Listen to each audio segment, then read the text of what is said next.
It's waxing lyrical, baby. Hello, Waxers, and welcome to Waxing Lyrical with Mains and Dutch. I'm your host, Mains, and my colleague, a man who would never highlight his top 5 coolest cultures on planet Earth.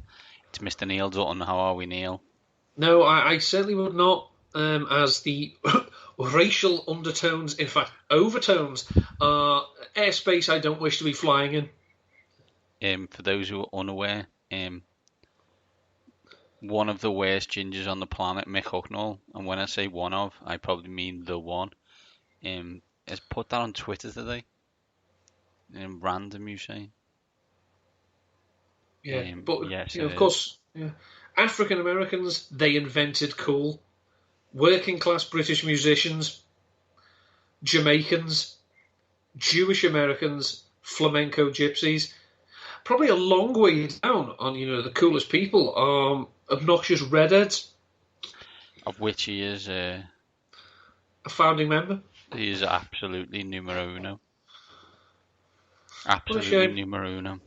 Yeah. Such a wonderful voice attached to such a worthless body. Just a horrible human being. Yeah. And in theory, you could suggest it's got nothing to do with him being a monk. But in this case, it actually is almost everything to do with where he's from. But there you go. Let's start the show, Neil. We've got 2 weird worlds this week. Some classics. We're going to bring some of our favourite things together. We're going to talk sleeping, sausages, and Germans in some order. And obviously, as soon as you hear those things, your mind races. Didn't Tasman Archer sing about the I think sleeping she, sausages and I think, Germans? I think she did. Blame you for the moonlit sky. Um, we're also going to focus on NFL players who still haven't got a job and trying to explain why. And then I tasked Neil with looking at injured players last year and what their impact may be this year from a fantasy point of view. Because, I like that sort of thing. So let's get on with the show, Neil. Let's start with Weird World and what can only be described as the efficiency of buying a sausage. Sausage vending machines booming in Germany. Hungry Germans craving a sausage in the dead of night are increasingly turning to vending machines for their bratwurst, bockwurst, and barbecue meats. The machines are, quote unquote, booming outside German cities where shops are less likely to stay open for long hours, according to a survey by the German press agency. Especially in structurally weak rural areas, I just love the way Germans talk, basically slagging off a rural area. Vending machine solutions are becoming increasingly popular. Heike Richter, an industry spokesman, said, "There is a strong development towards the vending machine, which is used to deliver meat, milk, eggs, and other products to customers outside of core opening hours." In the world of COVID-19, Neil, do you think you'd go to a vending machine to buy, your bread and milk? See, I don't trust vending machines because Okay. I have lost too much money on vending machines that, having spooled, just don't turn one revolution and more enough to actually dislodge your purchase. And I know we're not supposed to rock them, but I've lost far too much money, and I've expended a fair amount of my patience and my diminishing time on the God's green earth, either being ridiculously angry, swearing at it, or ignoring all the rules because that's the type of guy I am, and shaking it. But sadly, I have also wasted an awful lot more money on trying to buy the thing above the thing I originally bought, To knock so it it'll down. knock it down. You'll be surprised to hear, Neil, in my sixth form at McCall High, or as you would describe it, Borstal, our vending machine spent most of its time on 2 legs as it shook from side to side as people played the classic game of vending machine lottery. What will the machine give me today? The idea of a curry, being structurally weak rural area, as Mr. Richter described it, and being able to buy a currywurst um, fills me with joy. Although it does suggest that you can buy eggs. I don't know if anyone knows, but eggs usually, smashing that. So I'm not sure they should be given from a great height in a vending machine. Yeah, I mean, it still blows my mind that people buy cans in vending machines that then drop from a great height, and it's like, what do you think this is going to do? I mean, if this is one of those new fancy vending machines that an arm extends, Ooh, it yeah. picks it up, it brings it down. Yeah, okay, let's buy eggs, let's go crazy. But if it's just that Wolfgang, I'm verkleinerings eggs, people pick them and then drop. Well, I'm not being funny. It's 50 at best. It's 50-50 that smashes.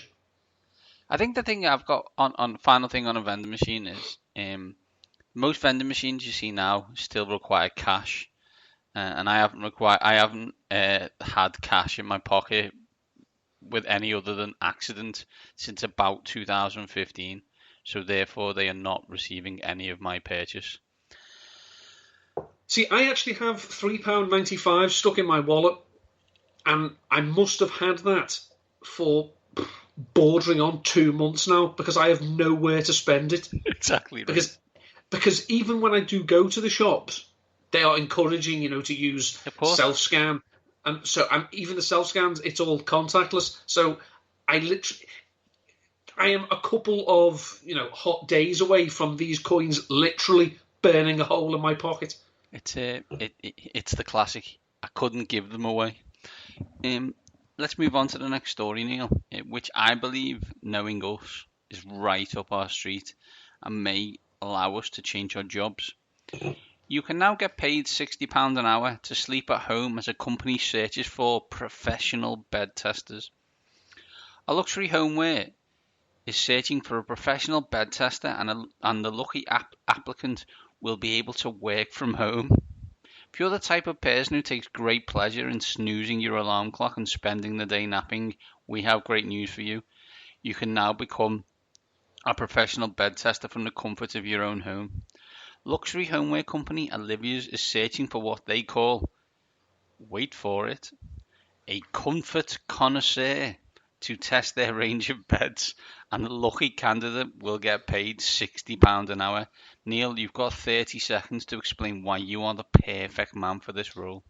Well, as much as this would be my dream job, I'm actually wholly unqualified to do it, as I am an insomniac. So what would be the point? I mean, the joy of actually having a job where, sorry boss, I overslept, is actually the reason why you're actually getting the employee of the month, as opposed to a bollocking. Obviously would be a dream come true for most, but no, I love sleep. It is something, however, like victories of, in cups and Super Bowls and whatnot, it's something that I've experienced very little of in my life. I think Mr. Allen would be perfect at this point. I think I'm perfectly suited for this role. The only problem with me doing this role is I could sleep anywhere. That's a fact, and have done multiple places.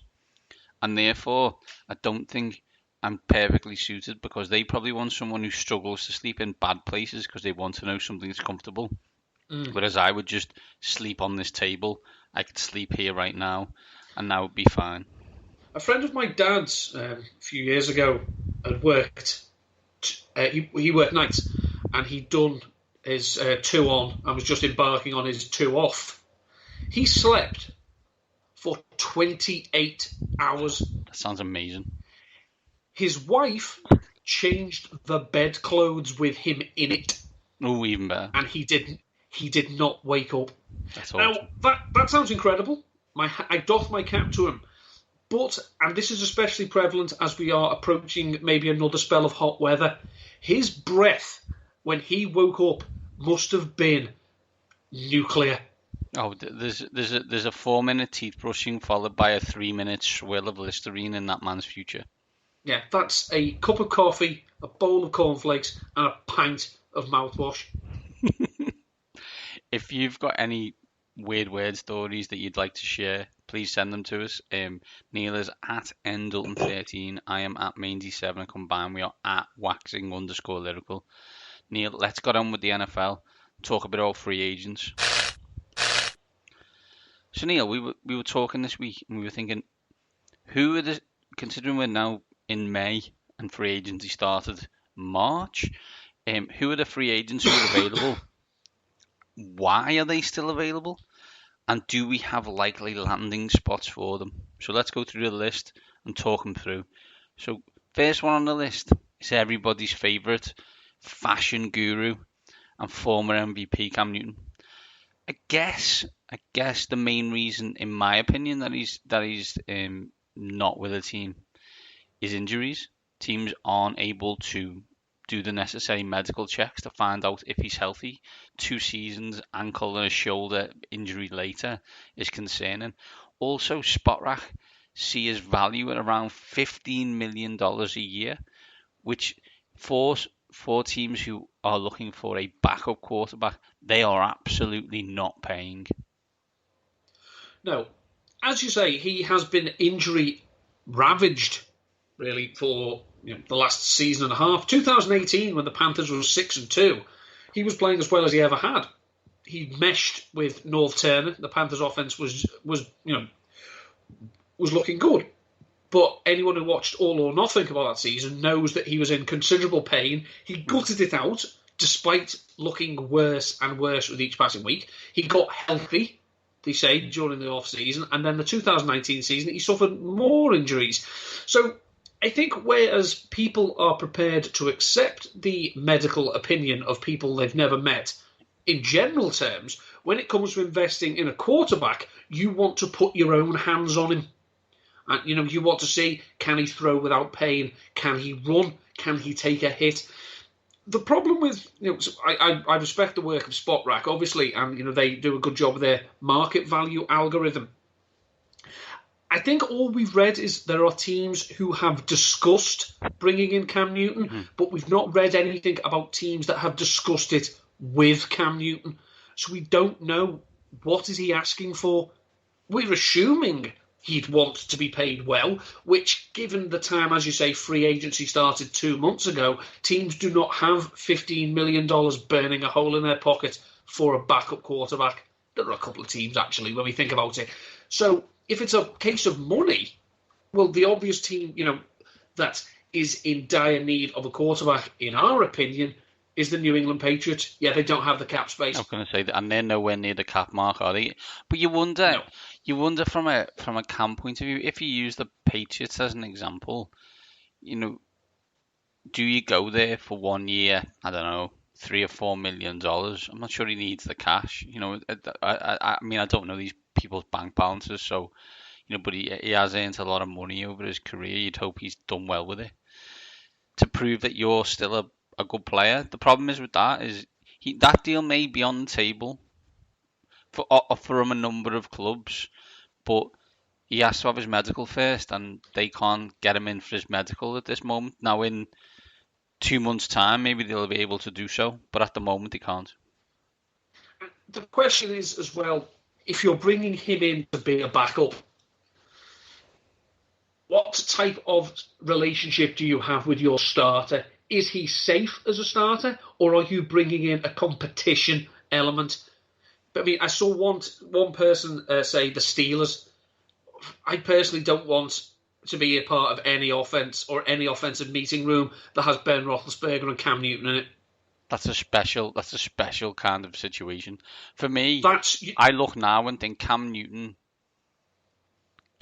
is the first man you call in certain NFL situations when in week 3 of training camp your starting quarterback gets injured and does his ACL or his Achilles tendon or whatever it is.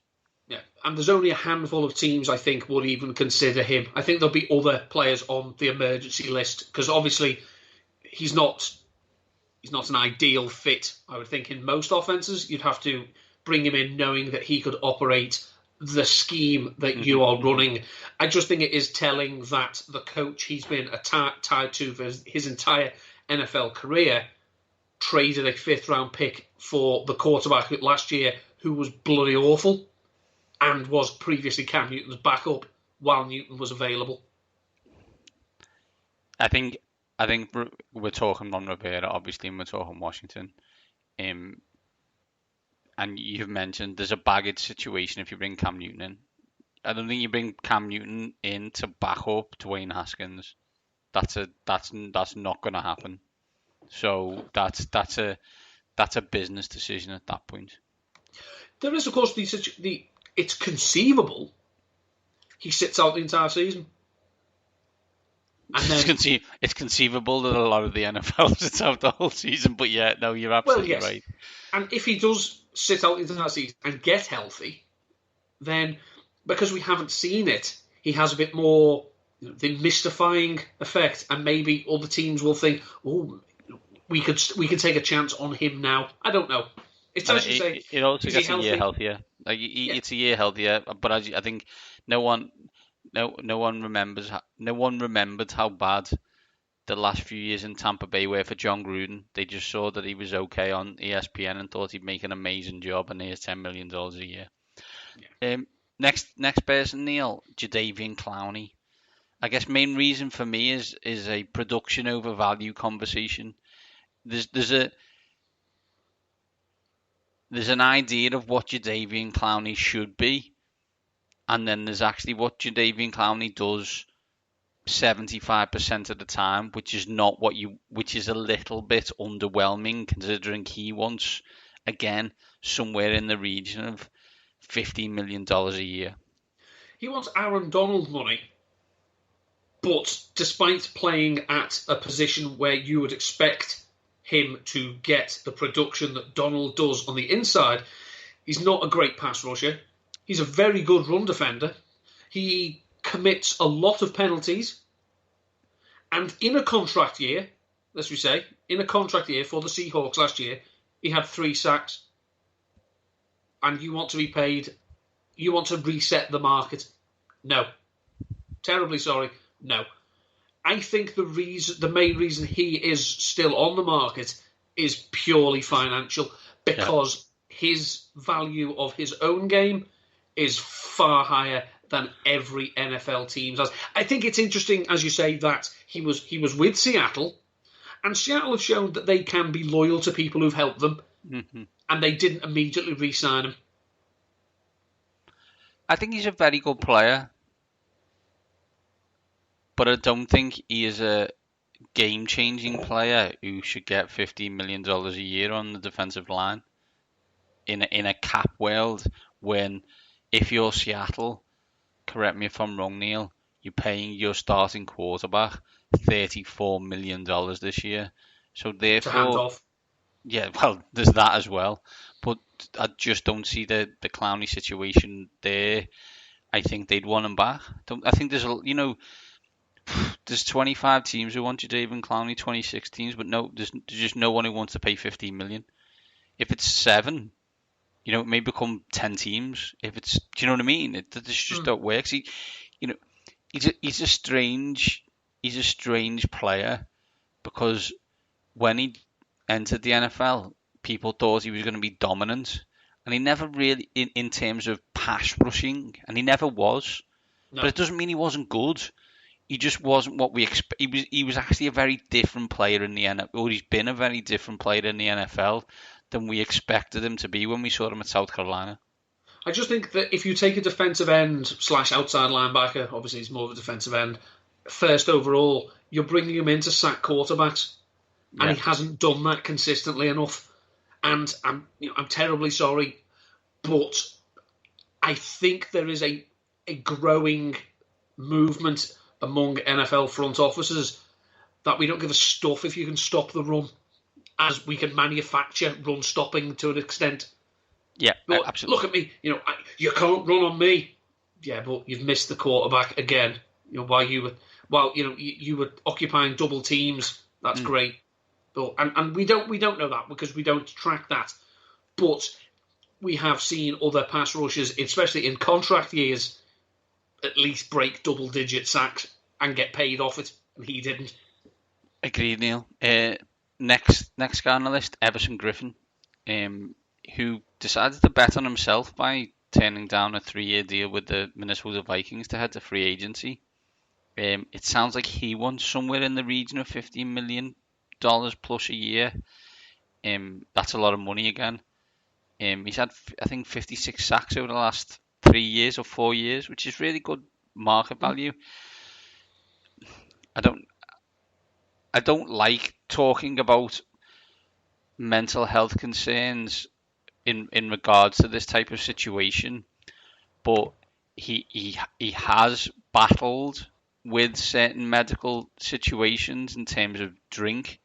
He has been allegedly in court for threatening to shoot someone. He took basically a leave of absence from the Vikings before in terms to get his head right, and that's fine. They're all perfectly legitimate things, and we hope that he recovers from them things. But at that point, teams will be concerned about whether we like it or not. Whether we in the world we live in, someone isn't giving someone $15 million a year unless they're fully comfortable in the person's position in the world. Yeah, as you say, he's fourth round pick, so bloody good value that the Vikings got out of him. He's had 74.5 career sacks since 2014, when he became the starter. He has had at least 8 sacks in 5 out of 6 seasons. The other year, where he only had 5.5, as you say, he only played 11 games because of his off-field issues. Very, very productive, but he is going to be 33. Now, I'm sure that he's still got a lot in him. You know, he was good last year. I mean, let's say 8 sacks, 11 tackles for loss, 24 quarterback hits. That's good stuff. Mm-hmm. I think it's just a question of the Minnesota Vikings cap situation was terrible, and they were happy to see him go, but I still think they would be happy to have him back at the right price. Yeah, the two teams that he's been linked with are Minnesota, going back, right price, and Seattle. And you wonder, is there a game between Seattle on who can they get for the value that they wish in terms of Everson Griffin or David Clowney? Yeah, I mean, whisper it, but that Seattle defense is not good. And without Everson Griffin, that Minnesota Vikings defense is not good. Even with him, it ain't that hot. So I think I think he will be on an NFL roster, and I would be stunned if it was anyone other than Minnesota. Next person, Neil. Name recognition now for the next two, I guess, although I'll let you wax lyrical on the last one. Joe Flacco is the next one. He's injured. Been out since April. You reckon out until September? I assume that from a Flacco point of view, Flacco's in a similar situation to Cam Newton, right? He's now waiting to prove that he's fit, which won't be till September for him, but then looking at situations where the quarterback either absolutely flat out stinks or but gets injured. If I told you that in 8 games last year for the Denver Broncos, Joe Flacco completed a career high 65.3% of his passes, would it shock you? Yeah, make you sound like Chris Wessling on the Denver Broncos bandwagon, but yeah, no, it would surprise me. Yeah, it would surprise me a lot. If I then told you that his adjusted yards per attempt, which takes into account other factors, not just how many yards you get, was 6.6 adjusted yards per attempt, and only 4 times in his entire career has he been better than that, would that surprise you? Let's be honest, I thought he stunk. So any statistic that suggests that he didn't stink surprises me. Well, one statistic that will further reinforce why he did stink was the fact that he was sacked on 9% of his dropbacks against a career average in Baltimore of 5.5%. That Broncos offensive line is trash. I'm surprised it didn't get Drew Lock killed. Flacco, as you say, has not been great. He ultimately, is the ultimate. He banked on himself. He won a Super Bowl, and he got very rich after it to a point that the the Falcons, the Ravens just kept kicking the can down the road, thinking, "Oh God, what have we got? We've got nothing here." Until they eventually said, "Do you know what? This isn't working anymore. Thanks, Joe." He's another one. Is he going to? We saw that maybe he wasn't. It depends who your starter is. There's no point having Lamar Jackson as your starter and having Joe Flacco as his backup. What is the point of that? That is getting a vegetarian to go to an all-you-can-eat steakhouse after I've said I'm not coming.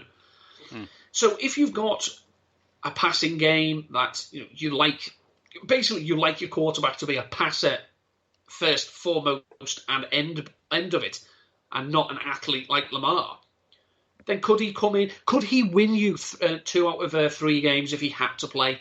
Probably, if everything else went well. But if you're going to bring him in to compete for a starting job, nah. No, I don't think you are. Final one, Neil. Your favourite left tackle, Jason Peters. Age and Andre Dillard suggest that he is not on the Eagles. Although you listen to Doug, I think only days ago, maybe yesterday, it seemed to suggest he still had Jason Peters on speed dial, and maybe they sent DMs on Instagram to each other. Do you expect him to be on the Eagles? And if not, do you expect him to be in the NFC East? Doug Peterson said he has the utmost confidence in Andre Dillard moving forward. And then a few minutes after that, he said that the Eagles are in frequent contact with Jason Peters. Both of these can't be true. Well, it can be true. But it would mean that his confidence is, one of them's a lie, right? If Jason Peters is on a roster, he's on the Philadelphia Eagles. If he's not, he retires. I was going to say, do you think he would just start? That's my question, right? Because what you hear from Peters is he still wants to play, which again, he wants to play. He's in constant contact with Doug Peterson. Doug Peterson is pretending to like Andre Dillard. I assume eventually he will like Andre Dillard at right tackle. Oh, no, he can't. Oh, no. Because that's where Lane Johnson is, right? He will like him at left guard, I assume. No. I think the situation with Dillard is, if he doesn't work at left tackle, he's not going to be on the Eagles. Okay. Because he tried playing at right tackle last year in the first game against the Seahawks, and the Eagles took the step of basically disrupting 3 players across the offensive line just to get Dillard off the field. They literally had to move left guard to right tackle to left guard. It was literally every moving piece had to be moved because he was that bad at right tackle. From a fan point of view, I would prefer if a player taken with a first round draft pick was starting by now. If he's not up to it, then they need to see what they can get for him, because I don't see how sitting him again in favour of Jason Peters, who's now, like Marvin the Paranoid Android, 30,000 times older than the universe itself. I don't see how it helps him to sit on the bench again. If he sat on the bench last year and got to watch him and got to learn from him and is getting coached by one of the better offensive line coaches in the NFL, but he's still not getting it, then I think the Arizona Cardinals have actually shown an awful lot of NFL teams that if you make a mistake, just own it, move on. Right. We took a quarterback, we took the wrong quarterback, we move on. If it's a case of we took Dillard, we really wish we hadn't, get him out of here. Yeah, it's interesting, and it always brings me back to draft hot takes when everybody laughed at the Houston Texans because they were beaten by the Philadelphia Eagles in a game of chicken to Andre Dillard in the first thing, and then you're like, yeah, but Dillard's not very good. But here we go. Such is life. I shall still laugh at the Houston Texans. We can laugh at the Houston Texans for other things. I just think that one we may have to take the L on. That's all I'm saying. Never. On that note, let us move on and talk retaining stars from an injury point of view. So what I wanted to look at is with, I'm sure fantasy drafts fast approaching, people are going to start looking at who to take and who not to take, and questions will be raised about retaining injured stars and whether they will be a hit, that you believe or we believe they will be a hit this year or a miss. So we've got 5 names here, and I'm interested to see what your thoughts are on them. First one is Big Ben, clean shaven Roethlisberger, as we're going to call him now. He looked like a completely different human. He's still Ben Roethlisberger, which has its own issues. What do you expect from Roethlisberger this year, Neil? Well, I think if we are to assume that he is healthy come week 1, bear in mind he had surgery to repair a tendon in his elbow. That doesn't sound like something, given his age, doesn't sound like something that should just be dismissed as, I think your elbow, your shoulder, and other joints in your arm are quite handy if you're a quarterback. I believe so. If he is back to anything like the Ben Roethlisberger we saw in 2018, then he is obviously an immediate upgrade on Mason Rudolph and Ducky Hodges, as their offense was abysmal last year. I think they tied with the Jets. They only scored 25 touchdowns on offense. That's pathetic. And as we found out in a number of drafts, it torpedoed Juju Smith-Schuster.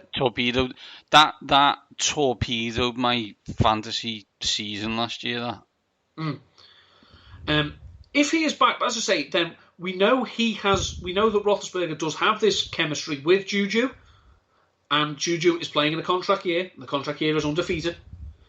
Then not only will it improve Roethlisberger's stock, it'll improve Smith-Schuster's stock, it'll improve Deontay Johnson. They've got Eric Ebron. It'll improve the running game because teams have to respect the fact they're going to pass. Whether it makes Roethlisberger an automatic fantasy star, we have to say that he hasn't been like a league winner in fantasy. He's not been like one of the top options very often in his career. I think, though, that if he is healthy, and it's a big ask because we know the narrative about Ben Roethlisberger, he's John Wayne, he's always hurt. And if you listen to these injuries over the last few years, I'll just reel a few off. Going back to 2012. So he had a right elbow sprain last year. 2018, he had a chest fracture. 2016, he had a meniscus tear. 2015, he had an AC joint sprain, a concussion, a foot sprain, an MCL sprain.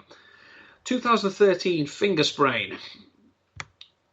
Rotator cuff tear in 2012. These injuries take the toll. And, he's a big bugger.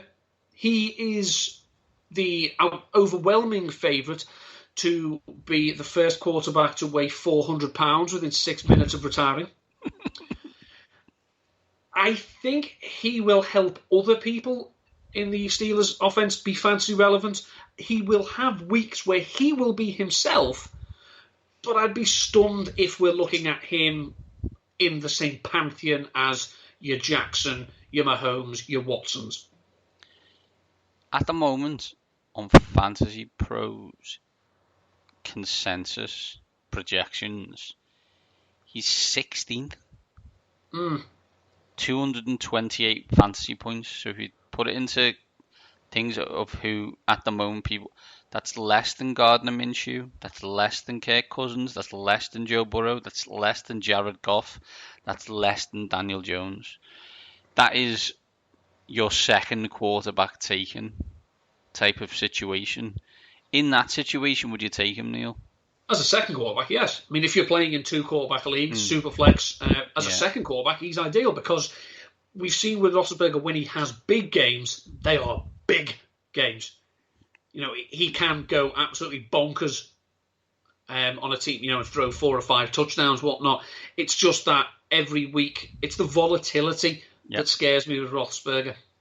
Let's move on, Neil. AJ Green, gone last year. Because he played on a car park in training camp, which is just so Bengals. It's unbelievable. He has a new quarterback. he has a new offense for him because last year it would have been, but he never played in it. What are your thoughts on what AJ Green can do this year? See, again, if we talk about how nicked up Ben Roethlisberger has been over the years, it would be remiss if we didn't point out that AJ Green has not exactly been a picture of health. Last year was obviously the first serious injury he had, but he missed 7 games in 2018 with a toe sprain. He missed 6 games in 2016 with a hamstring strain. He's had knee contusions, he's had concussions, he's had bicep, quadricep, toe sprain, foot sprain, knee soreness, groin strain, knee hyperextension, knee contusion. He's not been a picture of health. He was still good in 2018 until he got injured. And he was playing with Andy Dalton, and this was on the old Bengals offense. It's as you say, I think there's a very good chance that 2020 will benefit offenses who have kept most of their players together and have kept the coaching staff together.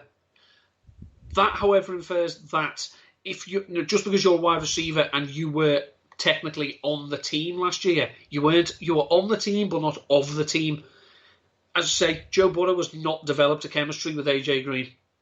It's a worry, but it's a contract season, and as I said before, contract season is undefeated. The projections for Green, I've seen, at the moment... I've seen 72 receptions, 1,000 yards and 6 touchdowns. JJ Zacharyson, the editor-in-chief at Numberfire, a friend of the pod, in his projections, he has AJ Green as the wide receiver 31. And at the FFPC, which is a high-stakes league, he's going off the board as the wide receiver 29. So I think people are expecting him to be a wide receiver 3 and hoping that he'll have wide receiver 2 weeks. I worry, but just because, and I said this the other day to people, if you remember the 2011 season after the lockout, the quality was not great. And I think it's evinced by the fact that there were 3 quarterbacks who passed for 5,000 yards. Defenses did not catch up with offenses, so offenses went balmy. That may help, as I say, established quarterback-receiver combos. This is not one of them. But I think if you can get Green where he's going, wide receiver 29, a third wide receiver, maybe even a fourth, I think you'll be happy with him, assuming he stays healthy. I think for me, I love AJ Green, but I'm going to just get beat without him this year. Do you know what I mean? Or get beat by the team who's got him on that week and just go, because I wasn't willing to take the risk. I just wasn't. Next one is the WWE 24/7 champion, Rob Gronkowski. Fact, that is, he still is. I think he's basically stole that title and no one can find him. What to do with Rob Gronkowski, Neil? What to do? I don't want him. We've seen with a athletic young tight end that Bruce Arians isn't interested. Gronk is arguably, and I hate using that phrase because you can argue pretty much anything, is arguably the greatest tight end of all time. But if we've mentioned the injuries of the last 2 players, let's go through this, shall we? With games missed to varying degrees of severity and length, between 2012 and 2018. Eyes down, here we go. Back strain, ankle sprain, quadriceps contusion, herniated disc, lung puncture, pectoral strain, hamstring strain, knee sprain, knee soreness, ACL, MCL tear, hamstring strain, herniated disc, forearm fracture, hip strain. He's had a year away. He looked old and beat up for most of 2018 when he last played. He thinks he's, and I quote, 4 protein shakes away from being game ready. I don't know what's in these protein shakes. That's classic. It's classic Gronk nonsense, that. Yeah. He's going, FFPC, he's going off the board as tight end 9. I'm not interested in that in the slightest. Again, JJ's projections has Who's ahead of him? Who's ahead of him, Neil? Have you got the 8 ahead of him? I haven't. If we talk amongst ourselves for we a second. We got Kelsey. I guess we got Kelsey, Kittle, Andrews, Ertz, Waller, Cook, Henry, I think Henry will definitely be above him. Bear with us a second. Getting it up Engram. now. Possibly. I hate to speak now and be wrong. I am, for interest of full disclosure, I am looking at the FFPC dashboard, which is an app you can get over at RotoViz. Okay, tight ends. Listing from top down in terms of ADP. Yeah. Kelsey, Kittle, Andrews, Ertz, Waller, Engram, Higbee, Henry, Gronkowski. Immediately following Gronkowski, Hooper, Hurst, Gesicki, Cook, Fant. Where this is where it becomes a wasteland of misfit toys at this point. Like, of the Hurst, Gesicki, Fant, Hooper combo, which is like the walking definition of boom or bust. Like, are you going to take all of them over Gronk? I'll take Hurst, Gesicki over him, especially certainly, just because of competition for targets. Of course. There are 300 targets been vacated in Atlanta. I'm not saying that Hayden Hurst is going to get all of Austin Hooper's. Calvin Ridley will obviously get some, but this has been a tight end friendly offense. Hurst has been efficient in the past when he's been targeted. He's just never commanded a large role. Mike Gesicki is competing for targets with Devontae Parker, and that's it. Noah Fant, I worry because he showed flashes last year, but I'm still not sold on Drew Lock. And as we saw, the Broncos went bananas and drafted as many fast skill position players as they could. I think the fact is, though, that we're now there at tight end 14, and it's only that we've got to that point there at the tight end 14, and we're just umming and ahhing over whether we take him over Rob Gronkowski. I think a lot of and obviously FFPC, as I say, is high stakes. This is not people who are paying £1 a draft. Yeah, these are people who are putting in serious coin. But I just think they may be getting carried away with the romance of it all regarding Gronkowski and Brady and Tompa. And I worry. He's another one. He's not going to get the volume that he did in his pomp. And if you're talking touchdown dependent, well, you can wait further in the draft to get people who will get you 9 points and 6 of them come from a touchdown. True. Let's move on, Neil. Matthew Stafford. This is an interesting one. I think sometimes we forget Detroit Lions exist at certain points, apart from Golladay, obviously. But he missed a lot of last season. And he's supposedly back and healthy. So what do we expect from him? I'm so excited about Matt Stafford because last year I thought, after the last few years of the Jim Bob Cooter experiment that turned Matt Stafford into a dink and dunk, boring quarterback, I thought Darren Bevel going to Detroit was essentially the final nail in his coffin. But what did Bevel do? No, you're going to take shots, son, and you're going to take a lot of them. He was averaging 7 deep pass attempts per game. Now, for context, a deep pass attempt is where you target a receiver 20 yards downfield. He was doing that 7 times a game. Do you know who did that? Who averaged more than that per game last season? Patrick Mahomes, and that's the list. That's the list. That's the list. I just, as you say, they've got Kenny Golladay, still got Marvin Jones. Danny Amendola does his thing, I suppose. May we see big things out of TJ Hawkinson? Possibly. If they let Matt Stafford cook, Matt Stafford's going to pass for a lot of yards. And I just think that, last year it was fun. And this is, my theme, if you've seen any of my tweets. Football is fun when Matt Stafford is fun. And Darrell Bevel made him fun again. So he's he's going off the board as the quarterback 14. I would be happier taking him at the quarterback 14 than I would taking Roethlisberger at the quarterback 13. He's going to get more yards and more touchdowns than Ben Roethlisberger this year, isn't he? Yeah, I think so. Now, it doesn't mean his team's going to be any good, but I do think he'd be a much better player.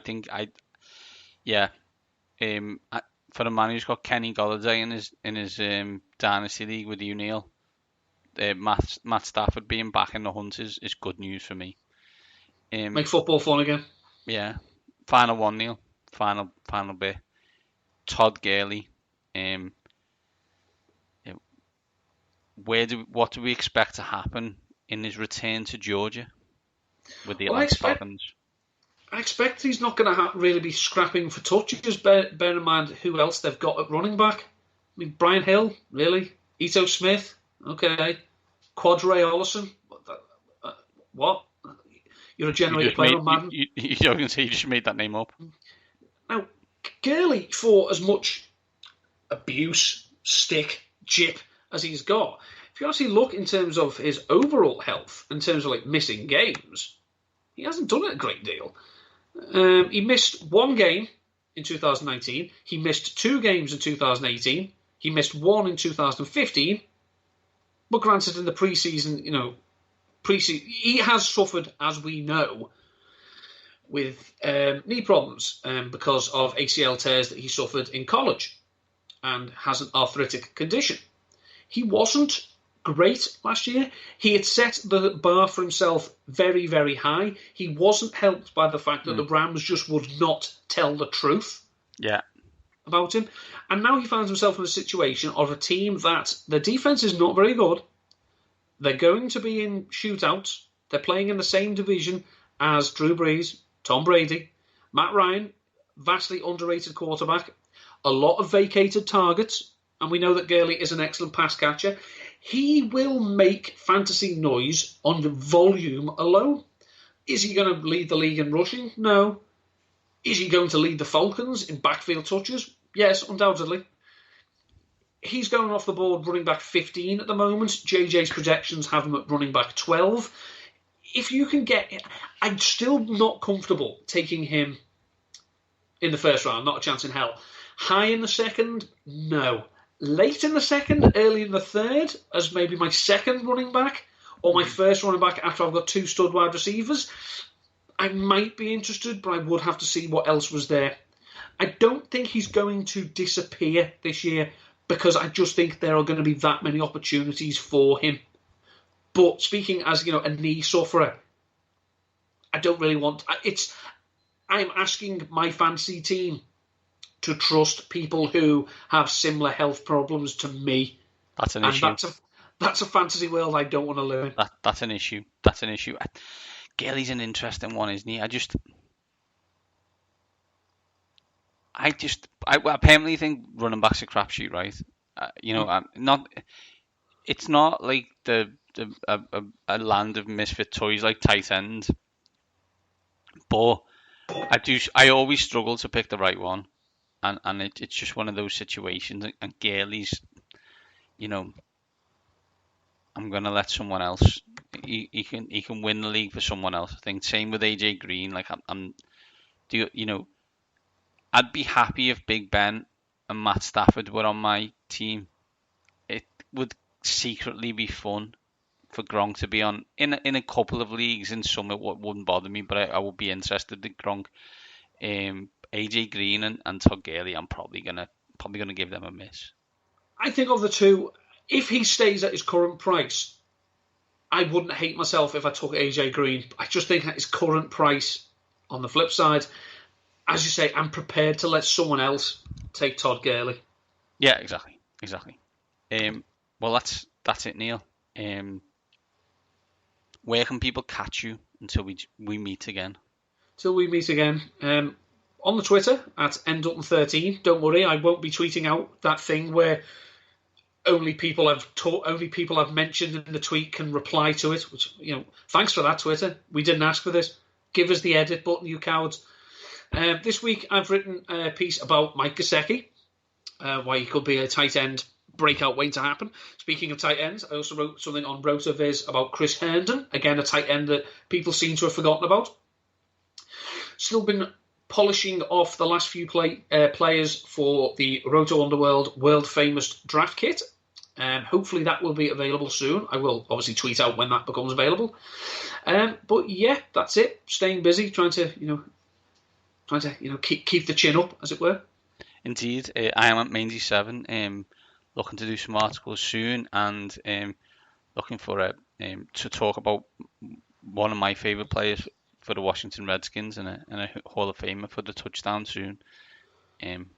I'll let you guess who that's going to be. Together we are at waxing_lyrical. It's been a fun 50 minutes, considering at the start of the week I didn't think we'd get 10 minutes, Neil. But we did, because we're that good. And on that note, these top guys are out.